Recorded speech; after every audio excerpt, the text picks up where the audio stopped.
This might be really obvious, but what's your purpose? Oh, my purpose is just to be a light, to be a good man, to be a voice of God where I'm designed to be, and to pay attention to the world's needs through inspiration, through the message of faith, overcoming, and self-development. Those are always the things I push. I love it. And what would you recommend to people who feel at a loss for what their purpose is? They don't know what it is. Well, I think the most important thing to understand about purpose is that it's not so much about your passions and where you're talented first.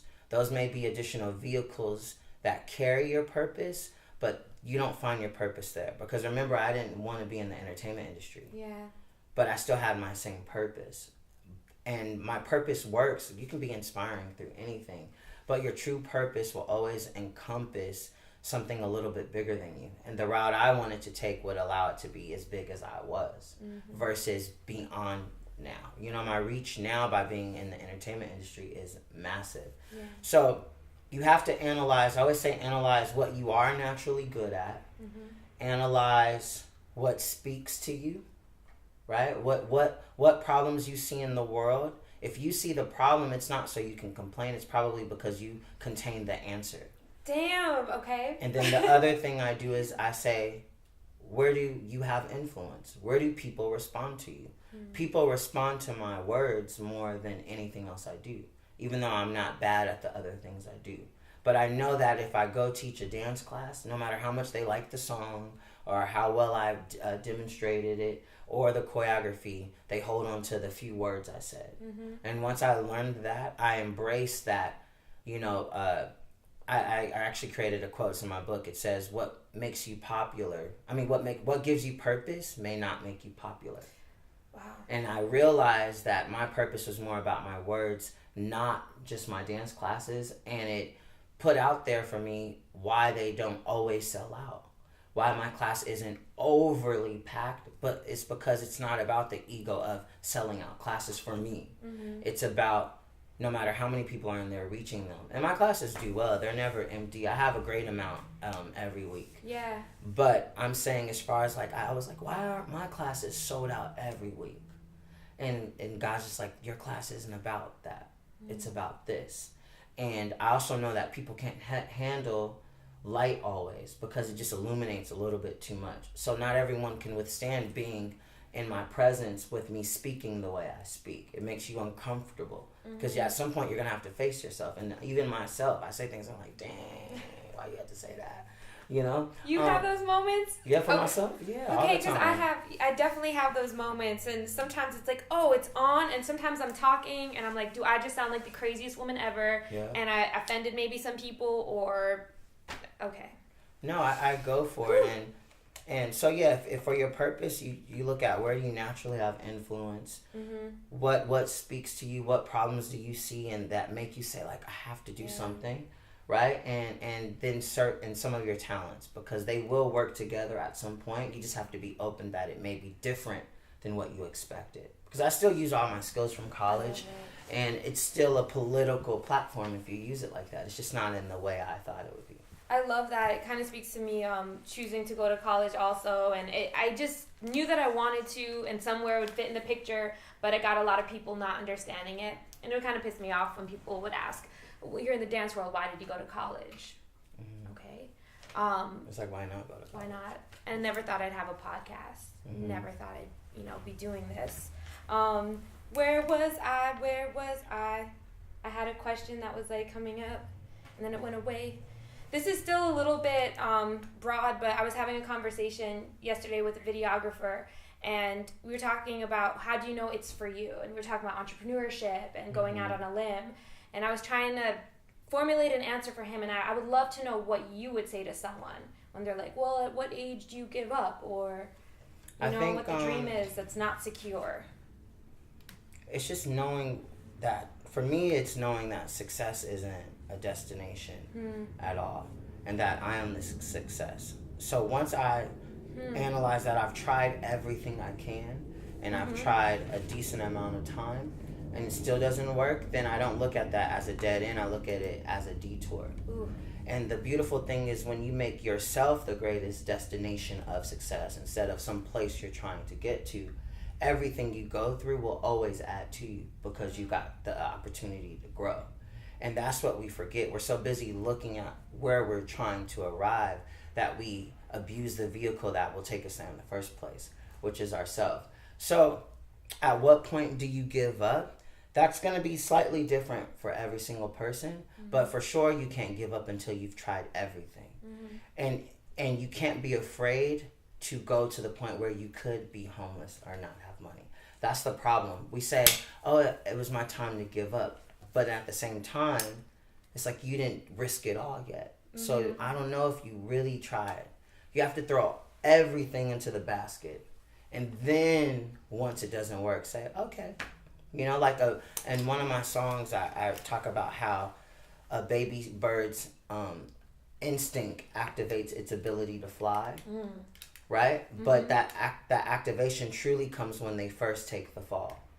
So no matter how much they know I'm supposed to fly, they will never truly know until they jump out of the nest and first fall. So jump out of the nest, fall. If you crash and burn, you'll know.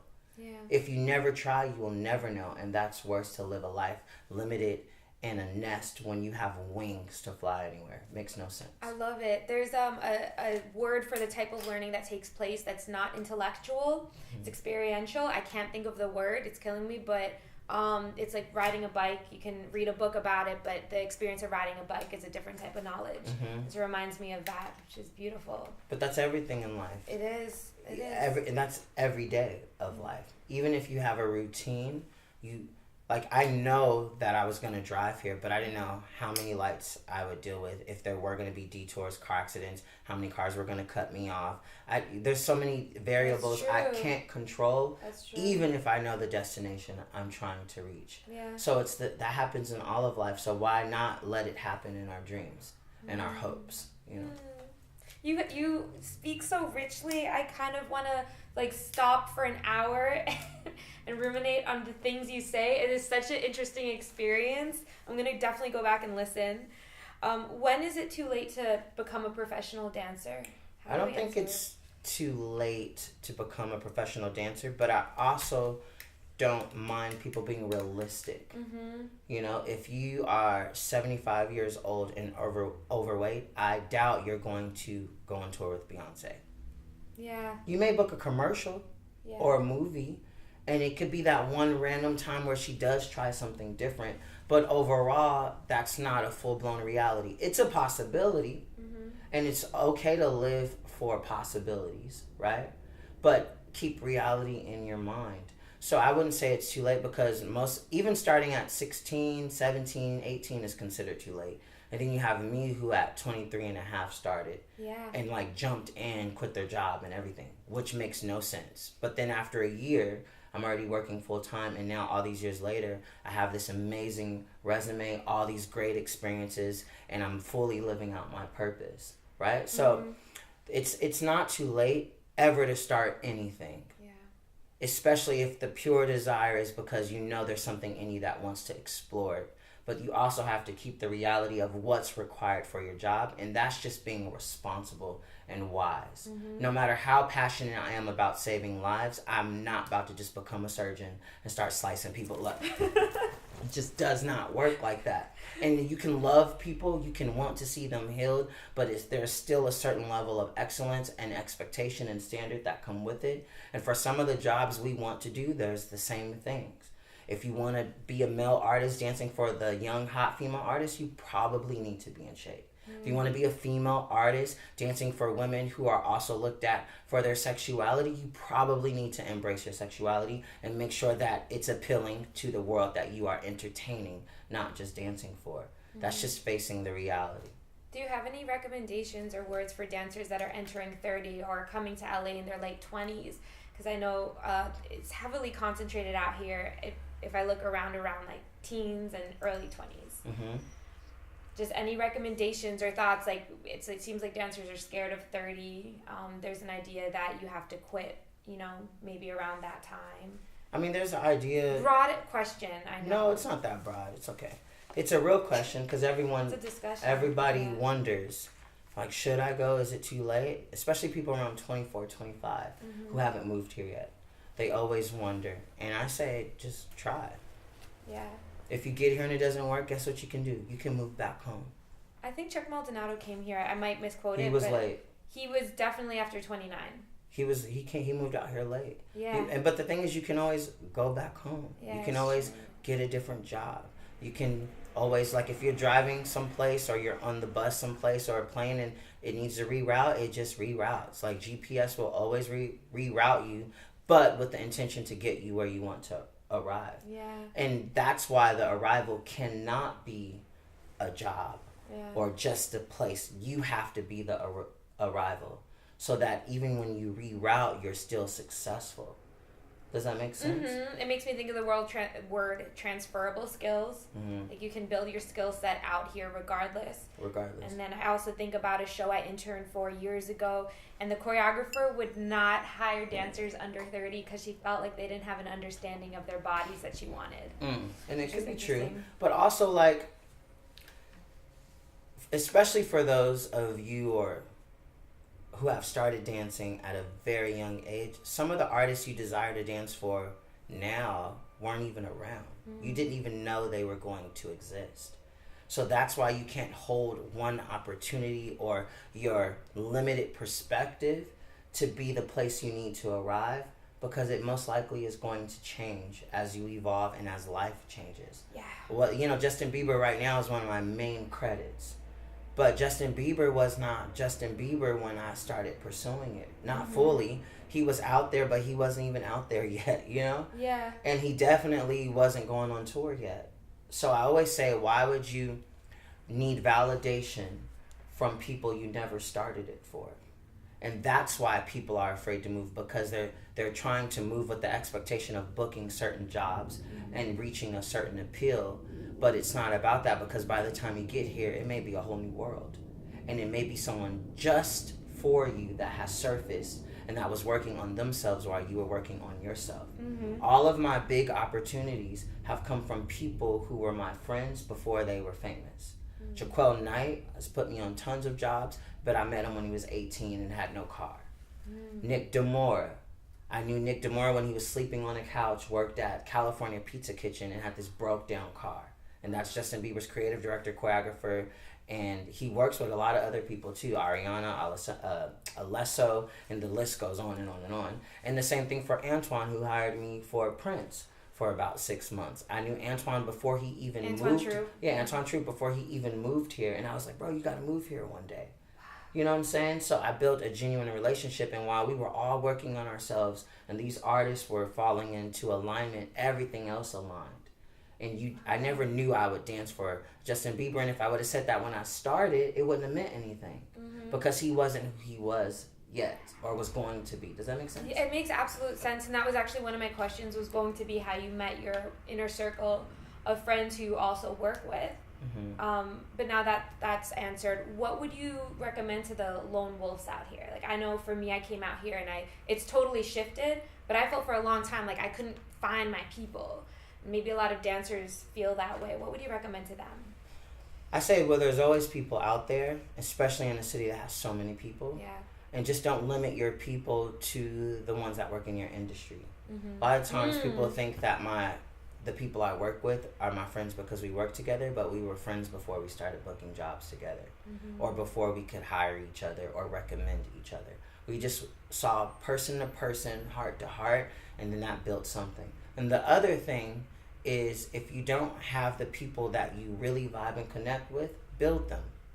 It's that simple. Find people you want to invest in with time and your love and your ideologies, and build a community around you that supports how you think life should be. Like, when I came into the dance industry, people weren't as positive as they are. Now you can find inspiration everywhere.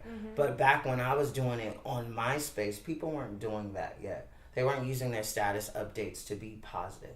And I slowly infiltrated the system, and I can honestly say I was a key part in bringing inspiration to the entertainment dance world. So and even once One Church LA, Teray and Sarah, I love you, those are the pastors.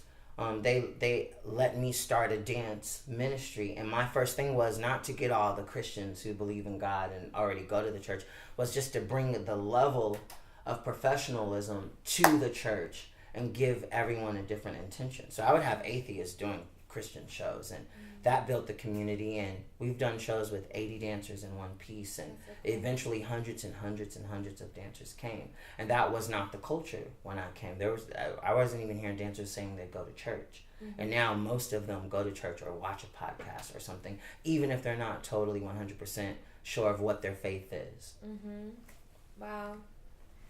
This keeps on happening. I get lost in the question, but I love it. I absolutely love it. What are some things that you noticed with your friends that have done, like Nick Demora, Jaco, Antoine, that they've done that has had them thrive?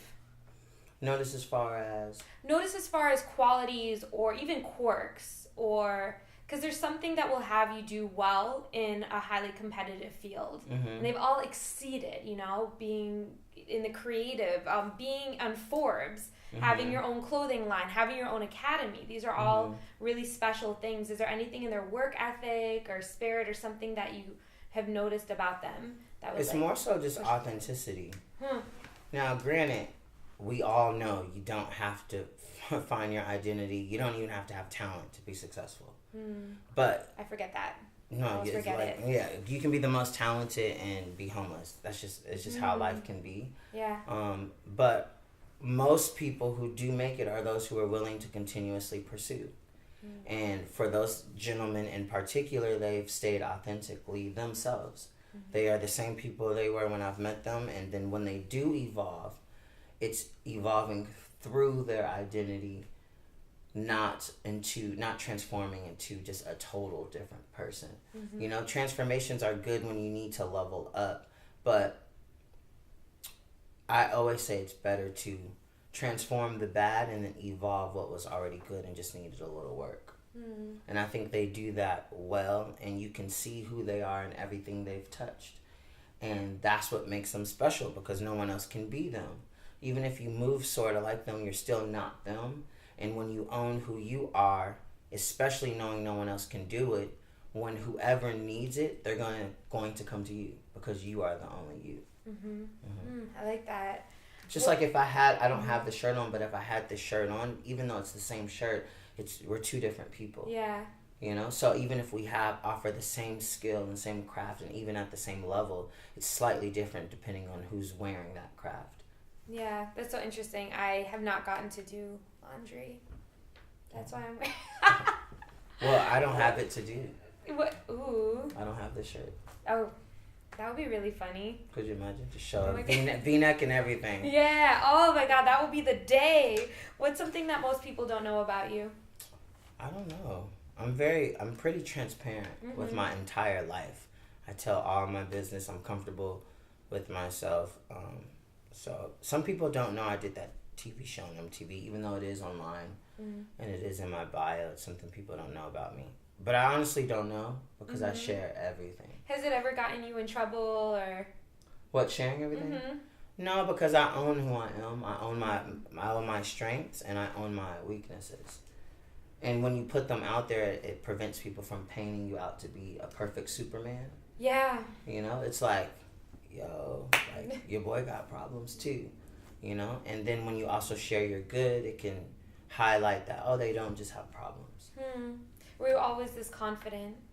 Yes. Yeah. Yeah, I've always been extremely self-aware, and I've always, even when I am insecure, I've been willing to ask myself, why am I actually insecure? And challenge myself and figure out a solution to overcome. Would you mind sharing what an insecurity is that you've had? I mean, we all have, especially in our industry, we all have insecurities with what we look like. We all have insecurities as if we're good enough for the job. Even if you get to a certain level, it's like, well, now am I good enough to maintain this level? And then after I maintain this level, am I good enough to surpass it and do something else great? Like, those are all insecurities, depending on how you shape your expectations of success and what do you think a good job is for you. And I weigh everything to the excellence of quality, and I weigh it probably too much to the dollar amount. So I have to always go back and say, like, okay, that's not it. It's not about that before this. And it's okay to do that, you know.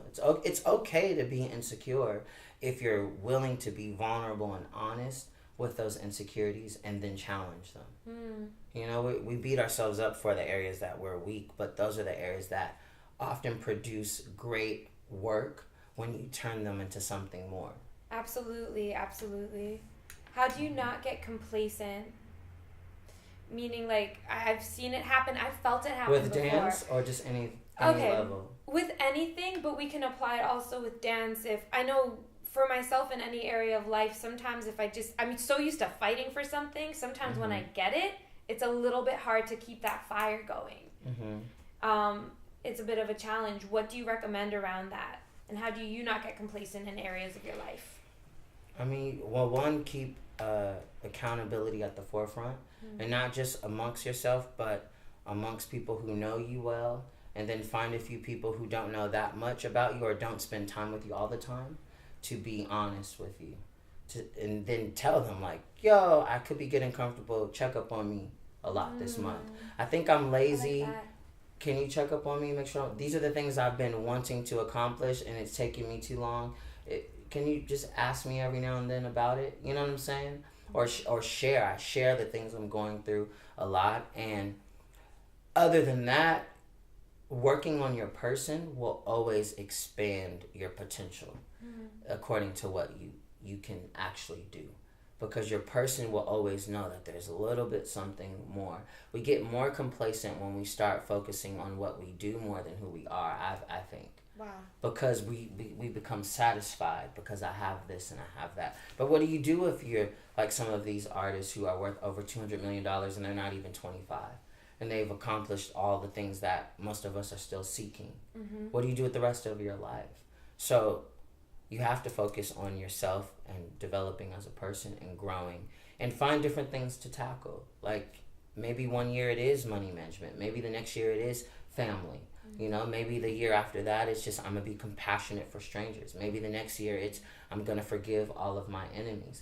But find things to keep working on, not just in your field but in life, and it will automatically build them up. I love it. What's the note that you used to get most often in dance class, and what's the note that you give most often to your classes? The note I used to get the most was actually positive, and it was never lose your energy, right? And the note I give the most in class is to dance from a place of identity. Wow. Because most people are dancing according to who they think they need to be and not who they are. And the thing is, being who you are doesn't mean just being wild and free and doing whatever you want. But when you're really who you are, you can be yourself in anything you have on. You can be yourself in any movement. You can follow the rules and still be yourself. So I'm not saying just be totally free and break all the rules now and I'm me. That's not what I'm saying, because that's just being wild a lot of times, not being free. True freedom is feeling comfortable with who you are in any situation, in any circumstance, in any movement, in any clothing. So I can tell when dancers aren't 100% comfortable in their identity by the way they dance, the choices they make, and the energy they're giving off, because their purpose isn't to illuminate the room or have fun or learn. Their purpose is to just be seen and kill it, and that will always let you know. Yeah. Well, thanks for letting me pick your brain, by the way. This is okay. so fulfilling. What's your creative process like when it comes to choreography? I just free myself to just do whatever. So I'll put on a song and I freestyle, and some stuff is comedy and like, oh, that should not do that. That doesn't work. And every now and then I'm like, that's something. And I find the pocket of the music first. So I'm like, oh, this makes me groove like this, or this makes me, or this makes my feet go, and this makes my hips go. And I listen